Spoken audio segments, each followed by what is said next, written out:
Hi, how are you? Hope you are well. I thank God for you. Thank you for tuning in. It is my hope and desire that by the time you finish listening this, you will learn one or two things, or you'll think about one or two things in your life. Today I want to talk about those who are single for one reason or the other. You could be widowed, you could have been widowed, you could be divorced, or you could be a person who has never married. And I want us to look at someone in the Bible, and she was called Annah. She has a name that is close to that of Hannah in the Bible, the Old Testament. We find her story in the book of Luke chapter 2 verse 36. She was among the hardful people or women in the Bible who are prophetess. Anna was one of those people who are very lucky. At her age, she was able to meet Christ immediately after his birth.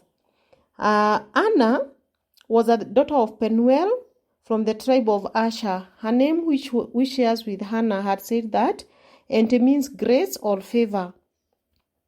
We find that Anna, it is stated that she was married for several years, very few years, like 7 years, and her husband died. And when the husband died, Anna dedicated her life to the house of God. She spent most of her time worshipping at the temple. She spent most of her time fasting and praying. And that is now, I think, in the book of Luke 2:37. Anna dedicated herself. I want us to emphasize on her dedication to the house of God. She devoted her whole life to God. And I want to believe, because it was said that she spent her time in the temple. Maybe she was given a house or a place to stay within the temple. She was honored, because we look at the book of Luke 2:36, where she thanked God and spoke about the child, all who were looking forward to the redemption of Jerusalem. She was lucky to meet the Messiah. She was very lucky to meet the Messiah. And this is where I want us to draw our topic today, especially for those who are single. And I want us to think about the things that we are finding today's world, where you find somebody is single and cannot rest. And I want to assure you that the peace that you can only get it from Christ. And I want to encourage somebody who has been widowed, and you are getting the pressure that you are so young, you need to get married. You are so young, you cannot stay like that for the next 70 years or 80 years. You need a companion, you need one or two things. But even as we wait for marriage, even as we wait for God to see us through our lives, I was wondering and I was thinking that, is it possible for that one person who could be the person who is interceding for the family, who is interceding for her children, if she has children, who is interceding for the community, just like Anna? You don't have to be pressured. You don't have to be pressured by the society, what they expect. If you have never been married, is it possible for the time being that you dedicate everything that you have? You dedicate your time, you dedicate your hours, you dedicate yourself to the house of God and his righteousness. Seek God when he can be found.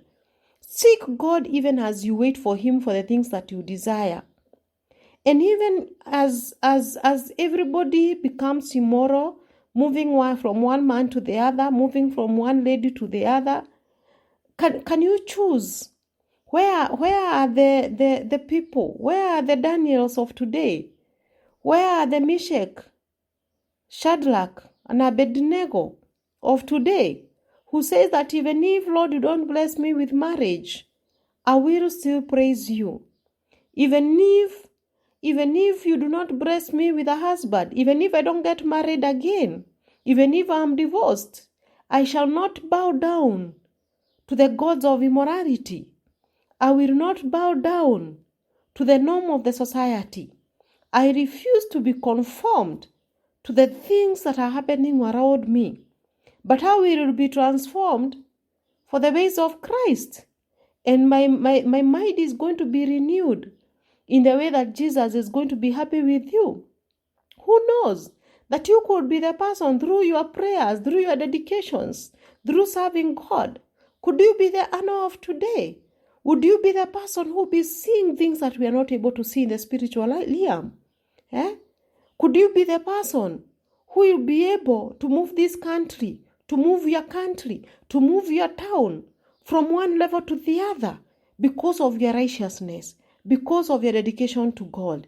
Even as we wait on God, I would encourage somebody who has a willing heart, somebody who is willing to dedicate their life to God, that God, yes, I know my situation, but even as I wait for your final say, even as I wait on you, even as I expect one or two things from you, at this time, I choose to worship you. At this time, I choose to honor you with my body. I choose to be in union with you, O Lord. That is my advice for anyone who is single, that let us practice, let us worship God in our singleness. Let us wait on Him, not in sin, but in righteousness. God bless you.